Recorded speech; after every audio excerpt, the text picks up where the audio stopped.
कैसे हैं दोस्तों। उम्मीद है खैरियत से होंगे। एक बार फिर मेरे चैनल shahidev.com पर आप सभी का वेलकम करती हूँ।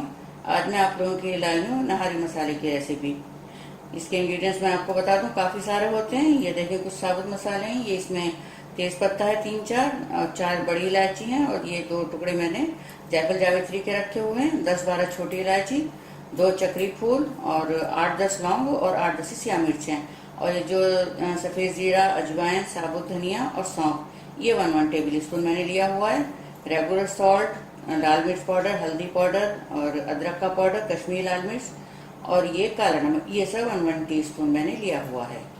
अच्छा, शुरू करने से पहले आप लोगों को बता दूं, मेरा फूड ब्लॉग भी है shahidev.com के नाम से। वहाँ पर विजिट करें, वहाँ की रेसिपी ट्राई करें। सब्सक्राइब करें मेरे फूड ब्लॉग को भी, उसका लिंक नीचे डिस्क्रिप्शन में दिया हुआ है। चलिए फिर शुरू करते हैं।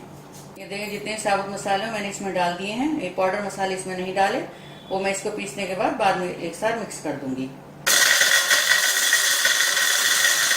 ये देखिए नहारी का मसाला हमारा बन करके तैयार है। तो मुझे ज़रूर बताइए कि रेसिपी आपको कैसी लगी। आप लोगों के लाइक्स और कमेंट्स का मुझे इंतजार रहेगा। शेयर करें मेरी रेसिपी को, सब्सक्राइब करना बिल्कुल भी ना भूलें। मिलती हूँ जल्दी नई रेसिपी के साथ, तब तक अपना ख्याल रखें।